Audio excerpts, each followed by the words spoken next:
welcome to All the Horrible Things, episode 77. The date, it's probably, we dropping this on Black Friday? Yes, we are. Okay, well, happy shopping, everyone. Frankly, we could have talked about, what was it, that Black Friday movie that came out like 2 years ago with Bruce Campbell? Yeah. That's fun. Yeah, that was If you haven't seen movie. it, people should check that one out, but we're not talking about that one today. Instead, we're kind of doing like a Thanksgiving feast episode, if you will. We're going to talk about why we're thankful for horror, the cast, talk about what got us into horror to begin with, what we're excited about that's coming up in the near future in terms of horror, and then we got a special request to talk about movies that would get people more into horror that aren't huge horror fans, to try and like draw them in, establish why horror is a genre worth looking into. If you don't really got the time to watch a lot of stuff, I could see why people might not put horror at the top of their genre list if you don't got the time for it, right? What would you say, like, other than horror, what's your next genre in line of watchery? I think that's changed over the years. I think it was comedy for a long time, and I think we've seen a major dip in comedy because it's really hard to get those made, believe it or not. Yeah. You don't see comedies going to the the theater. You see them, streaming. Right. And I found that what I really gravitate towards now outside of horror are action movies again. Really? I just find them to be... Is there one of note that you yeah. could hit us with that's really hit the spot? Well, yeah. And this one isn't necessarily new, but I think if, like, you were looking for, like, say you're a fan of, like, the John Wick movies, for example. Sure.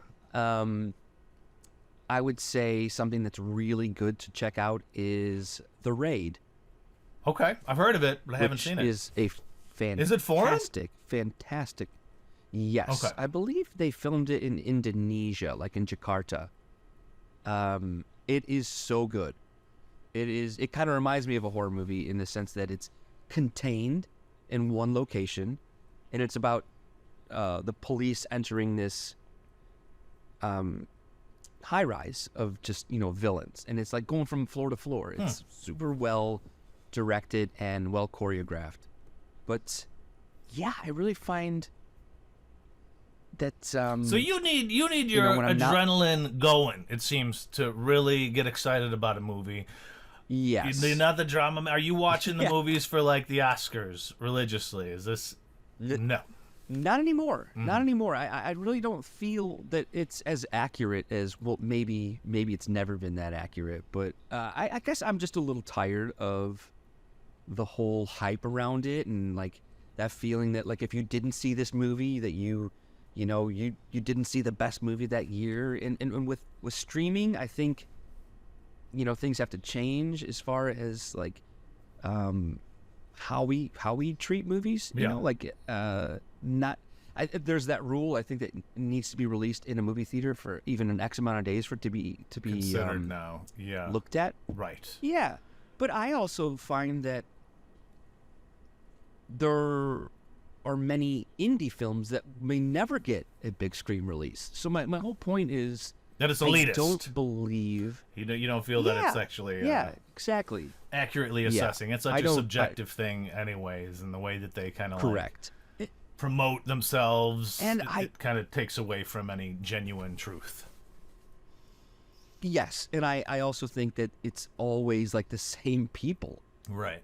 Last year was a great, to contradict myself, last year with Everything Everywhere All at Once, that deserved, like, every Oscar, and it got a majority of them. But to me, that was a low-budget indie film. Like, they're lucky that got the release and the acknowledgement that the other films got. But I think I like the fresh take on cinema as opposed to, not to knock Martin Scorsese here, but I don't need to see Killers of the Flower directors Moon. over and over. I do want to see it. I'm sure it's good, but it's one of those things So do I. where I might have been compelled in the past to have to see it in the movie theater. Not the case anymore. Certainly for dramas, I feel like I'm going to the theater for stuff that you want to see on the big screen because it makes sense. Horror can do that because you have that experience with the audience. It's a much more visceral experience. And as you noted with comedy, I completely agree. I used to kind of put that up there, but you can't when they don't make them. I mean, I did just recently watch Please Don't Destroy Us, Foggy Mountain, Treasure of Foggy Mountain. Really funny. Yeah, so did that would have I. been so fun Really to funny. see in the cinema and to see Conan O'Brien act for the first time as a character. It was such a blast.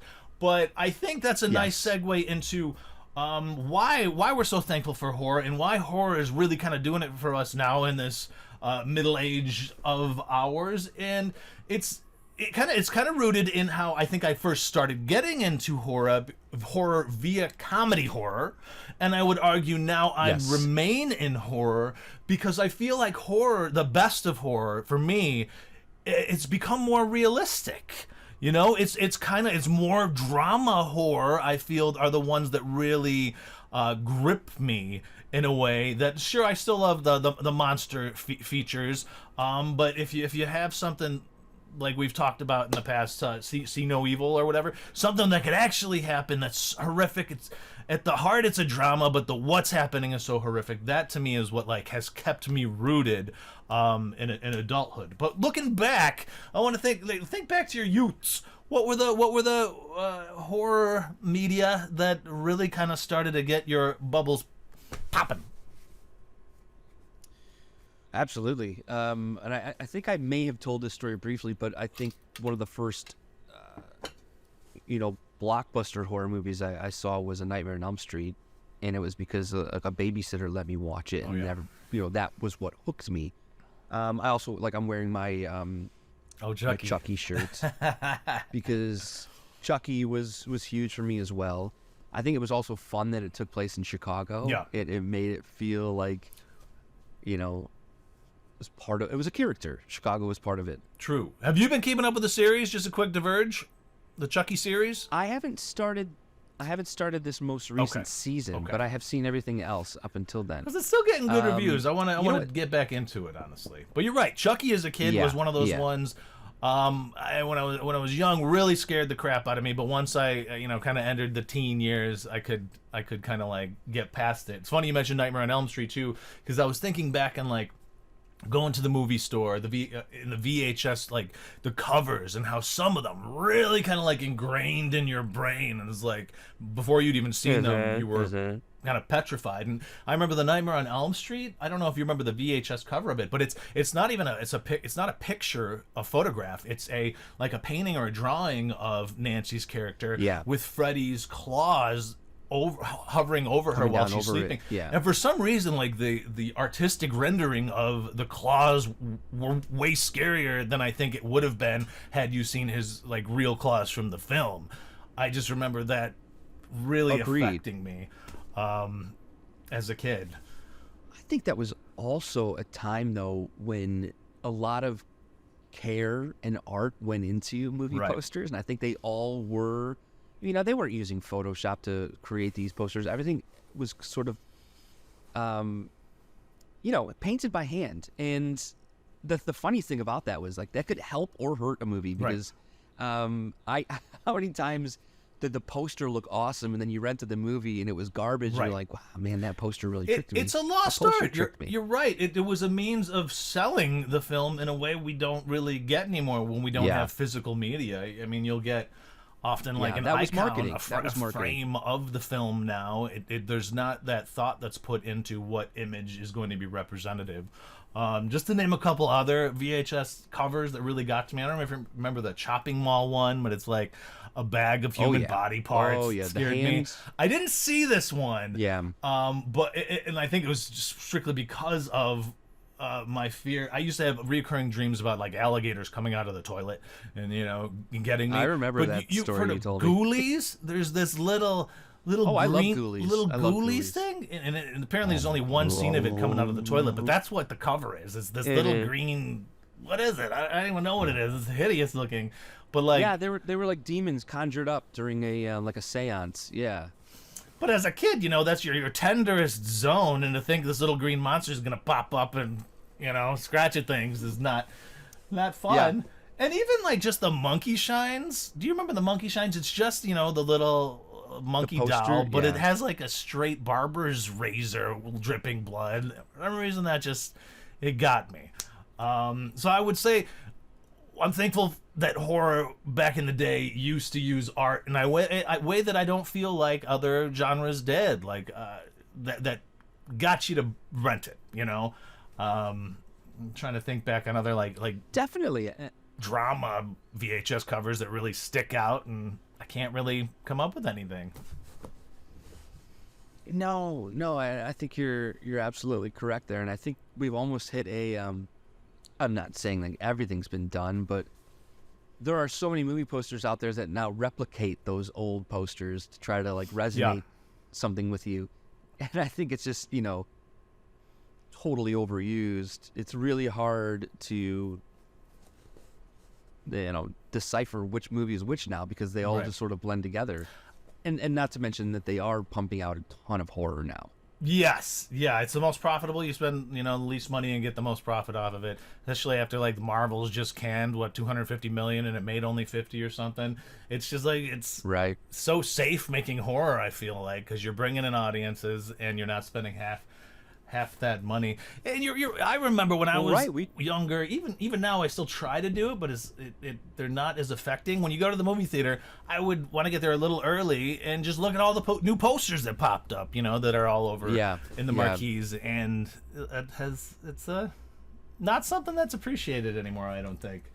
Doesn't get you as excited about it. I mean, granted, everyone with their phones now can watch the preview anytime they want, but yeah, it's a lost art. I can think of another major gateway for me for horror, and it was probably even before I watched, Freddy Krueger and Chucky, but my dad introduced me to Abbott and Costello Meet Frankenstein. Oh, nice. And that was, we used to watch a lot of Abbott and Costello and Laurel and Hardy together, but then when he showed me Abbott and Costello Meet Frankenstein, it introduced me to the Universal horror monsters, and that was like the blending. That is like the ultimate horror comedy movie, but it was such an introduction into like this dark castle where Frankenstein's laboratory is at, and it was magical. Did I mention? I can't remember if I mentioned seeing Frankenstein ballet at the Joffrey Ballet a few weeks ago. Recently, yes, right? And it was you awesome. Did not mention it, but I've seen. Yeah, ironically, I've seen the poster. It was really. I've never seen a ballet. Seen the poster on the bus. Yeah. Ever. I never have had the desire to see the ballet. I mean, part of me was like, okay, that's on your bucket list. You got to see a ballet before. Even when I was like a kid, I don't think I went to the Nutcracker or anything along those lines. But no, then, like, when you see I. Frankenstein as a ballet, that's that's the sort of thing that's gonna finally get me into that Joffrey Ballet, and it was cool, man. I mean, just the venue itself, I'd never been there, and the way that they pulled it off, it was pretty effective and true to the novel. I was really pleased with it. It was fun. I don't know if I'm gonna go back to a ballet that's not like Dracula or something along those lines. Well, but let me ask you something that's very ignorant. Was there dialogue, or is this completely dancing? No dialogue. Just, no dialogue. Sort of telling the story through physical. Now that's very cool. That's very the challenge there. The challenge is incredibly difficult, and you're saying it's very true to the novel. That's art. Yes. You know what? If I wasn't as familiar with the novel and all the incarnations on film, I think I might have had trouble. You know what I mean? I think I might have had trouble following what was going on, but I knew, like, scene for scene, what it was trying to represent, what was going on within the... I mean, there were some alterations, but for the most part, it's just really effective, specifically, when Frankenstein's monster comes to life for the first time, and, like...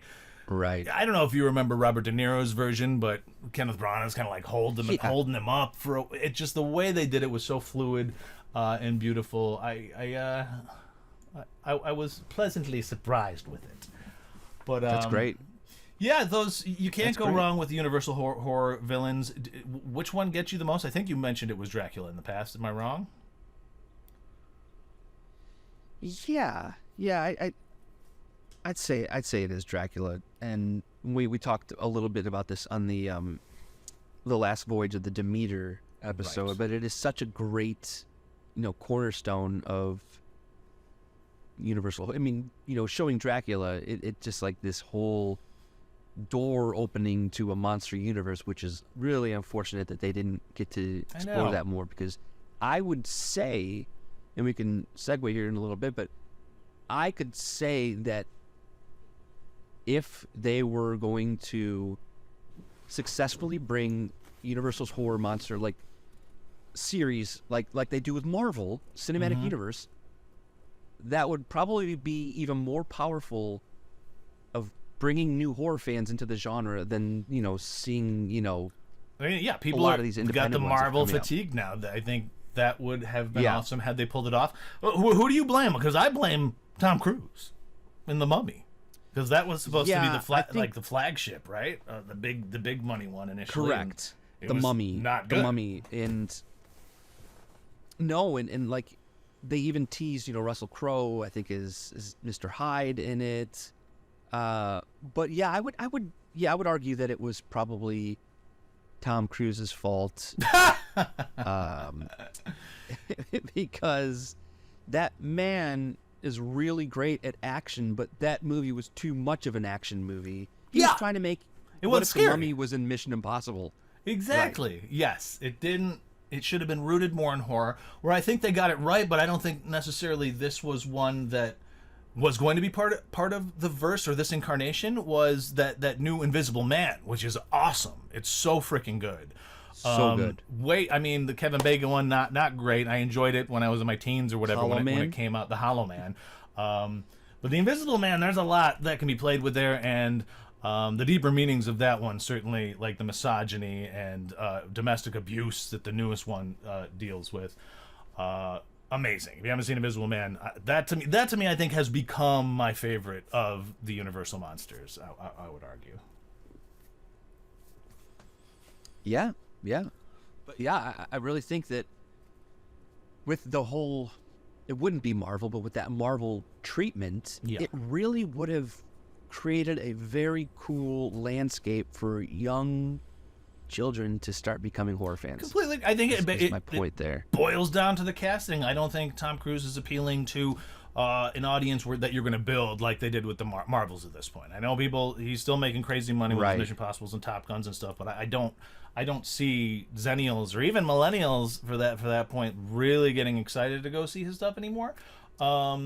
That's not to say he No. doesn't make good stuff, but even Russell Crowe I love, but I don't think he was the right choice to get somebody excited about a verse that's going to move forward No. with him. I feel like they were appealing to the wrong audience. Yeah, and as we're saying this out loud, I think it just sort of hit me what the real problem was, is that Tom Cruise cannot not be the hero. Yeah. And he was trying too hard to be the hero of this movie. And in these movies, the Universal horror movies, you can't have a hero. Right. Because we're supposed to be kind of rooting for the monster here. And the only hero ever introduced in this, world is Van Helsing. Mm-hmm. And that's a whole other story, and I'm sure they would have done it. But Tom Cruise went in there thinking that he could have been larger than the monster, and you can't be. No. I mean, he's so short. There's no way he could be larger than the monster. Yeah, literally and figuratively. Yes. But we don't need that. We wanted to root for the Mummy. Yeah. Sorry. Yeah, and honestly, I know there was a woman that was the mummy in it. We're spending a lot of time on the money, but Yeah, the plot really didn't resonate with me. I can't remember much of it other than maybe a couple of the CGI effects that were cool. Right. And maybe Jake Johnson. I remember him like being one of the only good parts of it. Yeah. Yes. But to backtrack a little bit, when I was a kid, I would say, as noted, that it's the comedy horror that really got me into it, and stuff like Are You Afraid of the Dark, which we talked about before. Yes. You said The Crypt Another- Keeper. You yes. used to get a little dabbling of that when you were younger. Yes, Tales of the from the Crypt. Crypt was was also like once I was hooked on horror and I found Tales from the Crypt and it was a weekly thing on HBO and it was on HBO, so it wasn't really holding back. And we could bring this up later this season when we talk about Christmas horror, but the introductory episode of Tales from the Crypt was about an escaped lunatic who is dressed as Santa Claus, and that really got me excited as a kid. Yeah, no, it's the axe-wielding Santa Claus really did it for me, and I didn't think that I'd ever want to see an evil Santa, but I think that's what was so special about the horror genre is that you can get away with doing this stuff that's right. so against the grain. And you're right, Are You Afraid of the Dark was up there as well. A staple. And that wasn't too comedy, though. I mean, there's episodes of Gilbert Gottfried and stuff. He's got some good one-liners, but I wouldn't necessarily associate that as comedy horror. What about Eerie, Indiana? Do you remember that? Starred the kid who's the star of the first Hocus Pocus. I remember that being really fun and atmospheric. Kind of like a kid's Twilight Zone sort of thing. Certainly the Twilight Zone I did enjoy growing up. Did you read any horror as a kid? Because I'm remembering in my, I would say preteen years, I was big into these kind of pulpy R.L. Stine.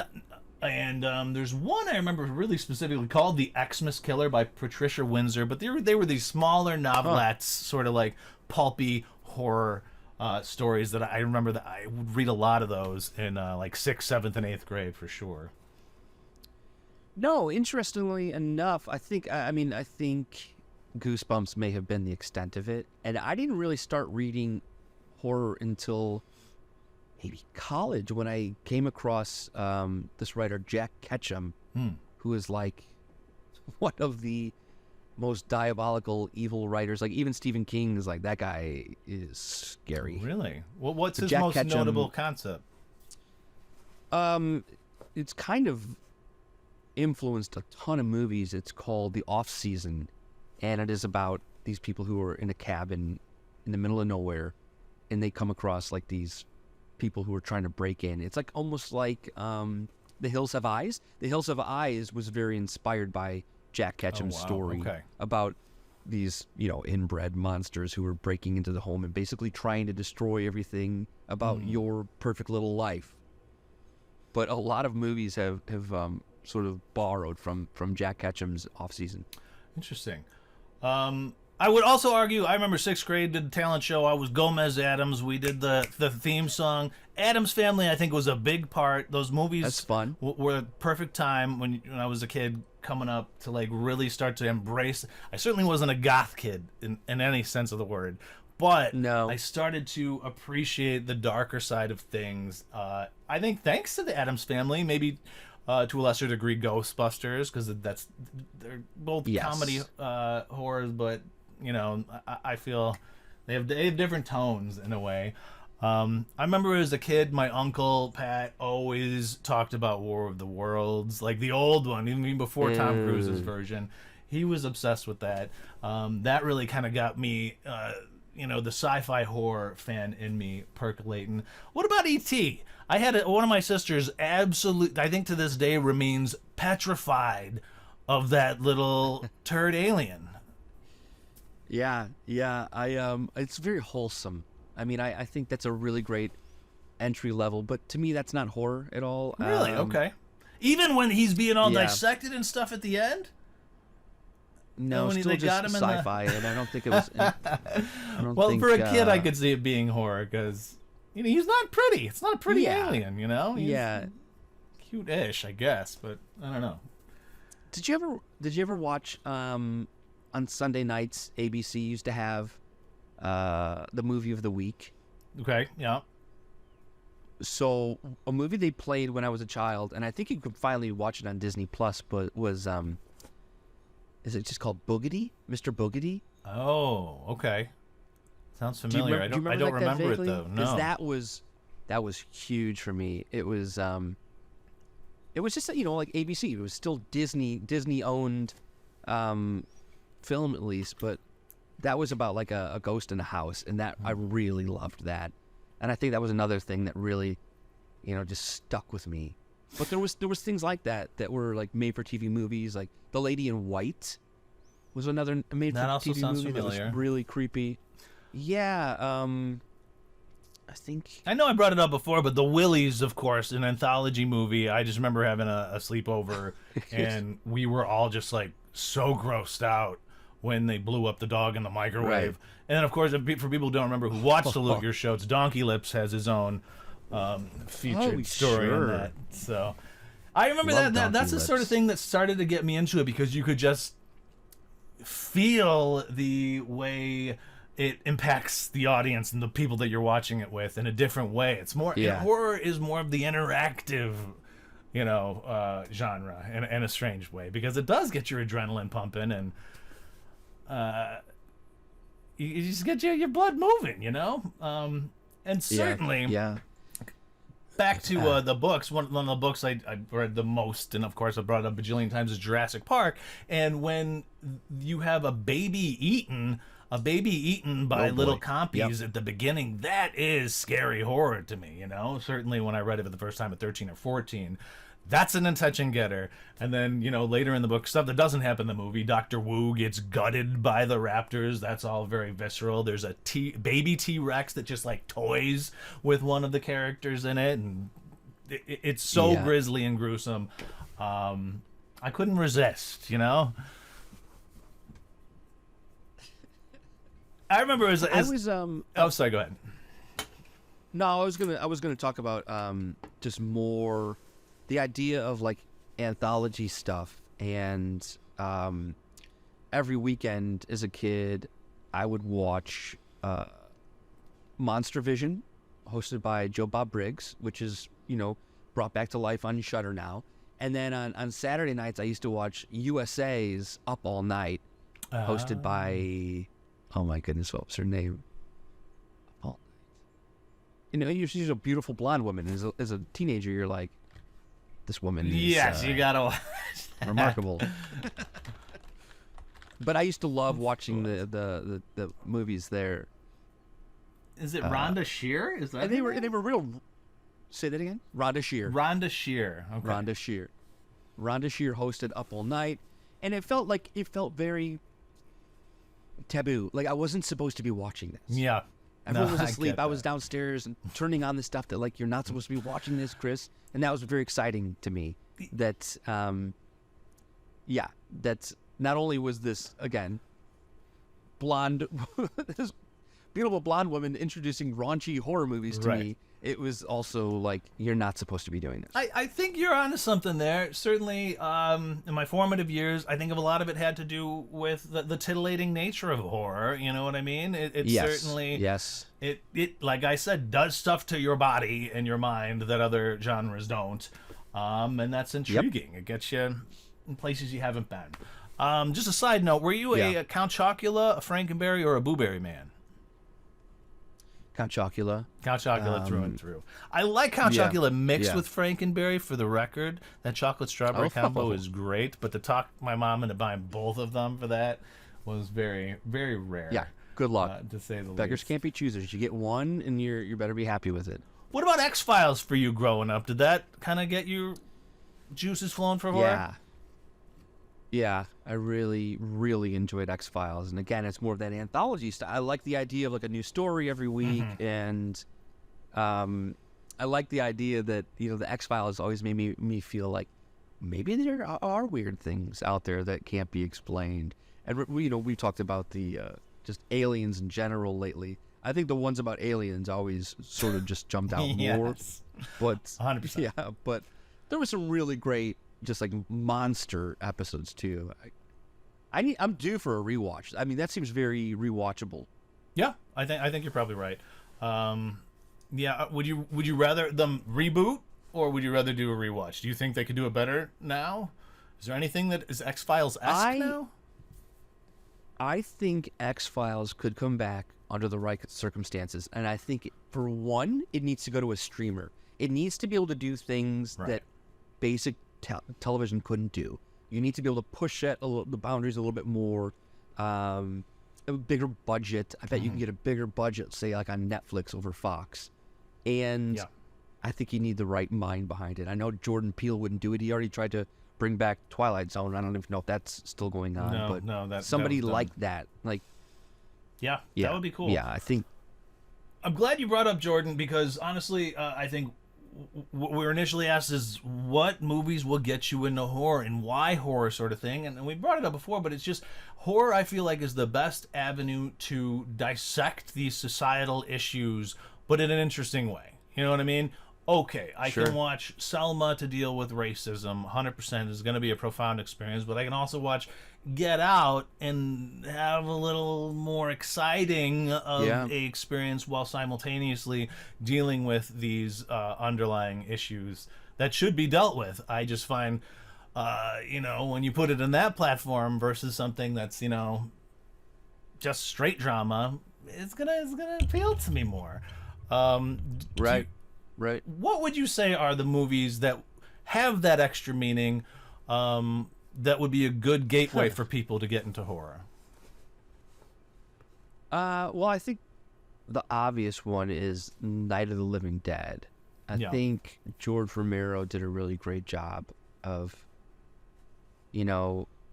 dealing with social issues while, under the design of a zombie film. Other movies. Well, okay, there's a quick question though, Man. because that's definitely on my list though. The Deads. Would you have them watch that first one though? Like now, I know it's a classic, it's amazing, but someone you're trying to get into horror, wouldn't you think steer them so. I toward think maybe it- Sarah Polley's Dawn of the Dead? You don't think it's doing that same meaningful stuff? The Zack as Snyder much? one? Yeah, The 'cause that's so 2007 good. Zack Snyder.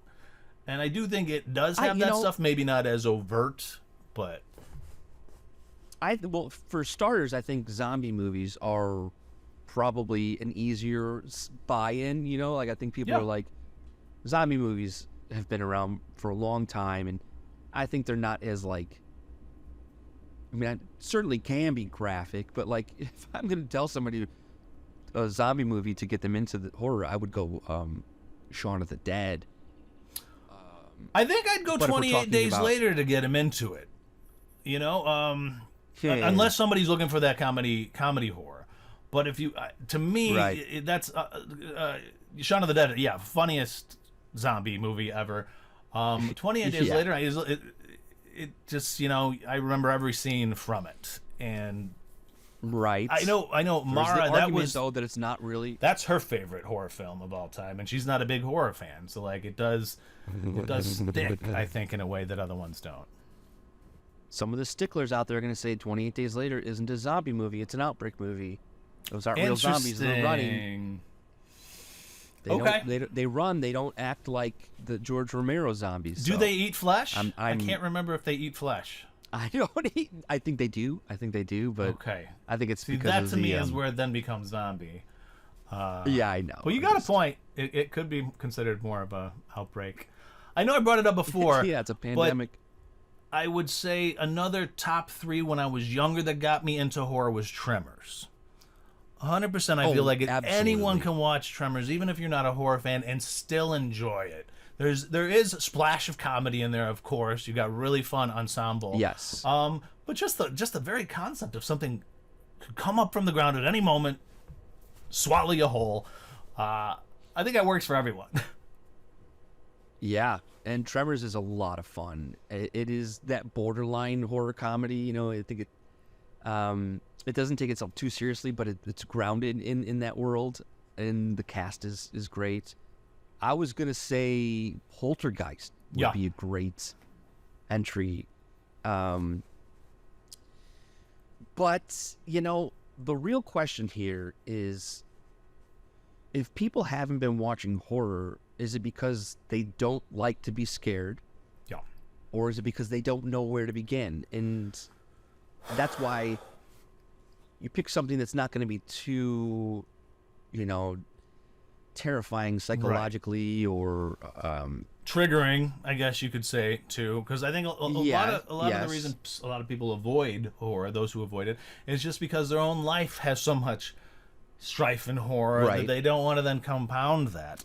But from my perspective, not my escapism, argument is that yes, okay, things in my life are not perfect, and there's horrific aspects to it.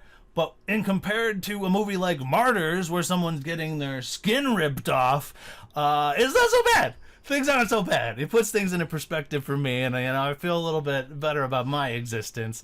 So I think there's the flip side to that coin, where people are like, why would I want to put myself through this? How could I? That's why, because your life seems a Martyrs little bit is more full of skin. rough. Yeah. And I also think people should, like we've talked about, just widening what you think a horror is. Brought it up before, but There Will Be Blood to me is a horror film. Start looking at some of these that might be considered by the masses as drama as more of a horror. I mean, granted, that might be a little more advanced once you know the tropes you're looking for. I was also thinking maybe Cabin in the Woods would be a good one to introduce, but at the same time, if you know the tropes of horror, then that movie becomes that much more satisfying.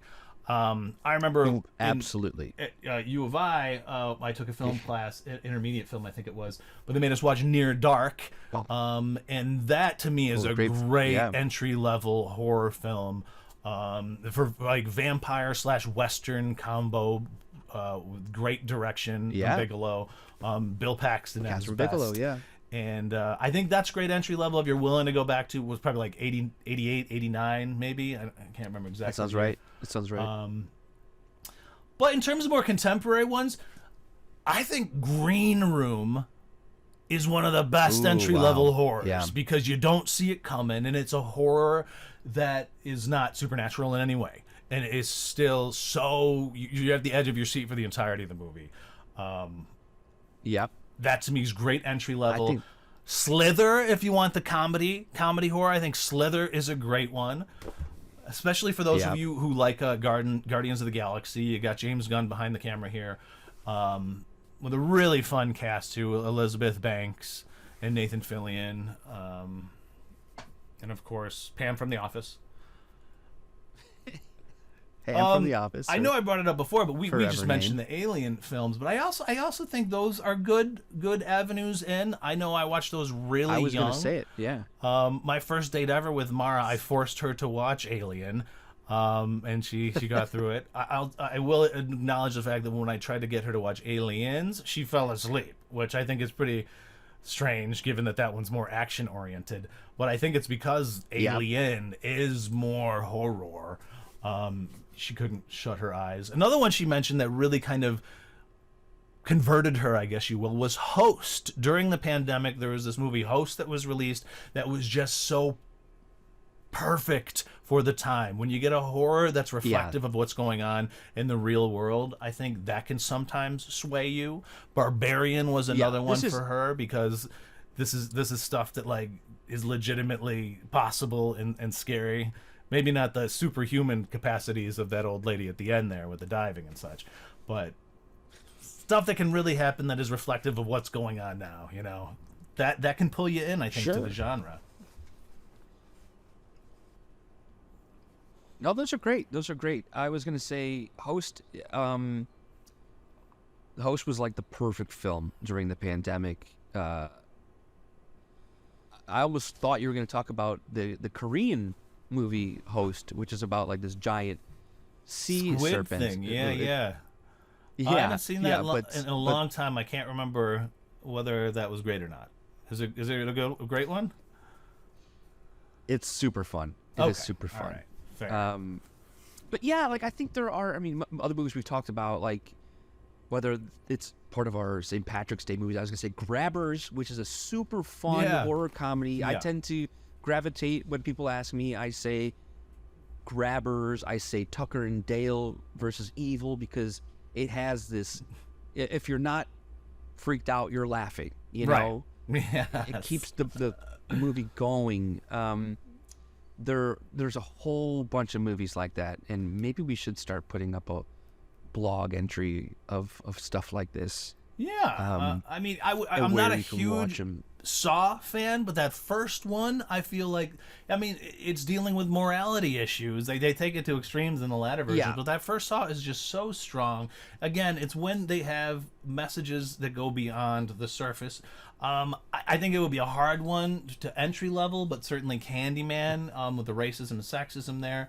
I think American Psycho, if you're a fan of Christian Bale and you haven't seen that, that's entry level, I would argue. It's very psychological, but it is a horror at its heart, about corporate greed.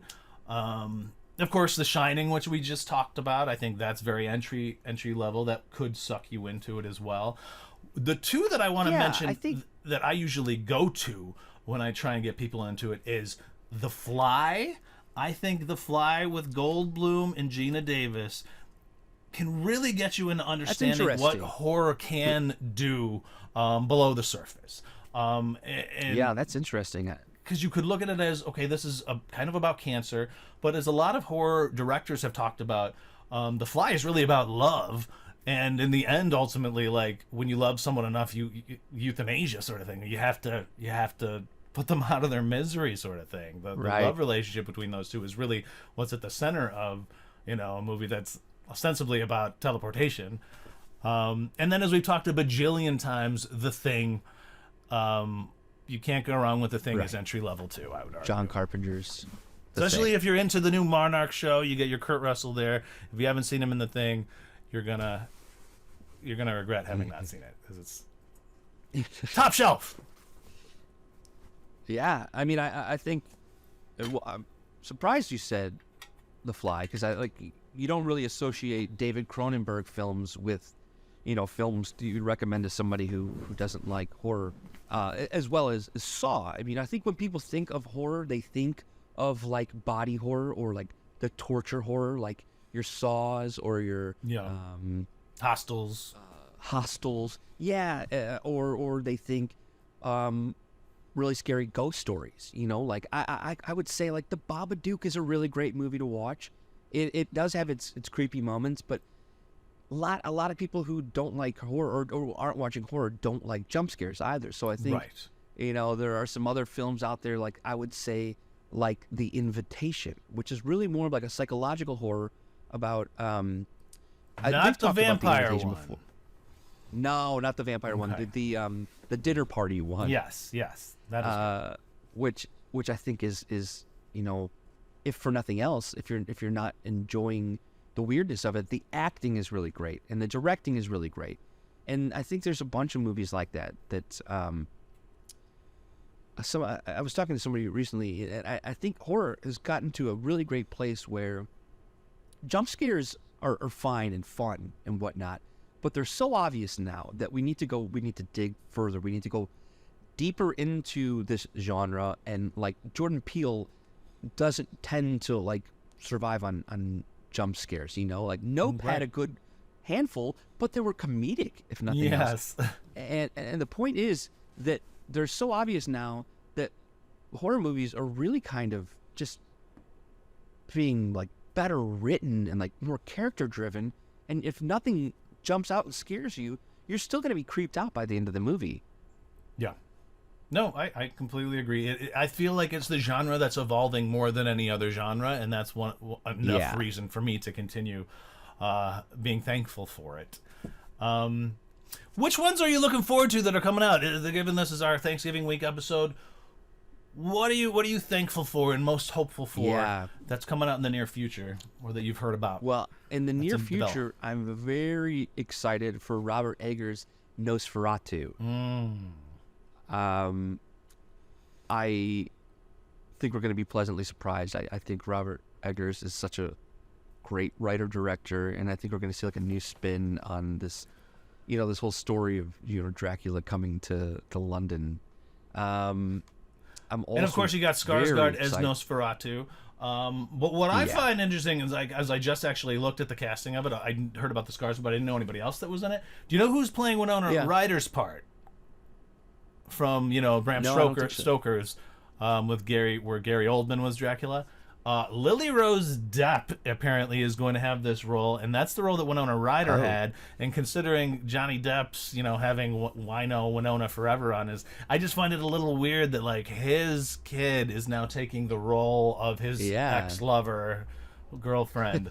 And I don't know. Did you watch Lily Rose Depp's show on HBO? I didn't. Okay, all right. It's canceled. Didn't make it too far. Yeah, not great. Not great. But I'm curious to see if she could pull something off, because it doesn't seem like she's going anywhere. What do you think about this news that just dropped in the last 24 hours? Scream 7 casting. You hear about Melissa Barrera is out. Did you also hear, while we were having this conversation today and recording this, Jenna Ortega just dropped out? Oh, that sucks. I'd be surprised if it goes through now. And I think That's it's, horrible. in support of her on-screen sister being let go. I guess it had to do with some tweet that she posted involving calling Israel, ethnic cleansing sort of situation. Yeah. I don't know why these actors do that when they're like just coming up to make some sort of like political faux pas. I know. It's, yeah. Yeah, it sucks because one. I enjoyed her and I enjoyed her character, and of course Jenna Ortega could do no wrong of late, it would seem. I don't know what they do. I don't know how you salvage Screen 7 without both of them, especially. I think you could have if Jenna stayed, but it just seemed so reliant on dealing with her mom, Melissa Barrera's mom specifically. I think was going to be a big part of it. I mean, these sisters were basically our new Cindy Prescott. Like, we needed this family to kind of carry the story through. Otherwise, what are we doing here? Yeah. Just jump off of this really quick. Wednesday would be a really great thing for someone who's looking for horror to start with on Netflix. Tim Burton in general, I think you could argue. Starting Jenna Ortega. Yeah. Give yourself some Sleepy Hollow. That's a beautiful intro. Yeah. It's beautiful tonally, aesthetically, everything. 100% on that one. Have you heard of this one coming out called Stop Motion? I don't believe I have. It sounds cool. It has Aisling Franciosi. I've seen her in a couple things. I actually do like her. But she's the stop motion director or producer. And she starts having these strange like nightmares, and then the stop motion starts to come alive in real life, sort of thing. It sounds like a horrific Toy Story, but with claymation figures instead. That sounds very cool to me. They just dropped the preview or the trailer for Imaginary. Did you catch it? I haven't watched it yet. I am wanting to check that out. I mean, the poster really reminds me of like the poster from Sinister. If it's anything like Sinister, it'd be cool. It'd be cool with it, but yeah. I don't have a high hopes for it, if I'm honest with you, but I do love the idea of these parasocial, one-sided, imaginary friends potentially going evil or whatever. There's another one that sounds pretty fun called There's Something in the Barn. I think this comes out next month and in like a couple weeks. I watched the trailer yesterday. I didn't see the trailer. What'd you see? It is a blast. Okay. It stars Martin Starr, who Freaks and Geeks fame. If you don't know him from that, he's one of the teachers in the new Spider-Man trilogy. He's basically Party Down. Yes, Party Down. This is about a family who inherits a home in Norway, and they're an American family. And there's a little boy who starts to notice things going on in the barn. He talks to a local, and the local's like, "Oh, that's like your barn." I don't know if he calls him a gnome or an elf, but basically, he's upset because things are changing, and there's a list of rules of things that you shouldn't do if you want to keep this barn happy. And they basically break every rule, and I'm pretty sure it's a gnome because he's got the little hat on, and he just wants revenge, and he starts going after this family. It looks like a blast. It looks like, tonally, it kind of reminded me of the Krampus movie that came out. I love that. A few years ago, Michael Dougherty's Krampus, which is super fun. It kind of reminded me of that, and a movie we watched recently about the Red Caps, which the name I'm forgetting about the family. I remember Ireland. that one. Yes, I Yeah, can't remember yeah. the name of it either. It reminds that one me we of were like a suggesting. happy marriage, a happy marriage between those two. It looks like a lot of fun. Yeah, I'm looking forward to seeing him kind of drive a vehicle too, Martin Starr, because he's so Yeah. fun. Yes, Another one he coming out, is. Dev Patel's Rabbit Trap. Don't know much about it, but Dev Patel in a horror. Haven't really seen much of that. That could be fun. And then in terms of our sequels and remakes, we got a new Omen coming out. The first Omen. We have a new That could be Omen. good because it has Bill Nighy. I'd be Yes. surprised, he was just up for Academy Award, for him to sign on for something that Yeah, wasn't he's halfway great. interesting. Megan 2.0. And Yes, as we noted earlier, Beetlejuice 2 with Miss Ortega. So we I think also we have a lot to be have- thankful for in the horror verse. The last thing I want to mention is Alien Romulus. Oh, And- yes. This movie is directed by Fede Alvarez, who we are big fans of. The guy's been making horror movies forever now, and like I don't think he's made a bad one. And he did a screening for Ridley Scott, and Ridley Scott loved it. Yes, I heard Loved about it. this. Went up to him, shook his So- hand, is all like, "This Yes. is the best Alien since You get my it. first one." Yeah. Which is great. So given that very he didn't- excited. He didn't want to give up the reins, you know what I mean? And then to No. then approve of it that's a big statement. So I'm very excited for that. I know Yeah. we had talked earlier about being a little nervous because the cast was skewing really young, but Yeah. hey, do what you got to do to keep the franchise alive and doing well. And I'm happy. I'm very thankful. Yes, please. Very thankful. Thankful for horror. I'm thankful that we're Indubitably. really getting a new like golden age of horror right now. We're Yeah. living in it. Yeah, look for that elevated horror if you're trying to get into it. We forgot, of Swimming in course, it. Ari Aster's stuff. You can't go wrong with Hereditary or Midsummer. Yeah. Maybe not your first run, but I was once you get into it. Gonna say they're very shocking A24 films that Yeah. they're very good, but you may not love them if you're just dipping your toes into the horror pool. Yes. Touche. Well, I think that's that. I want to thank you guys for listening. Please Yes. subscribe and like and Thank you. send all of the fan mail to our P.O. box. And until the next time, stay alive.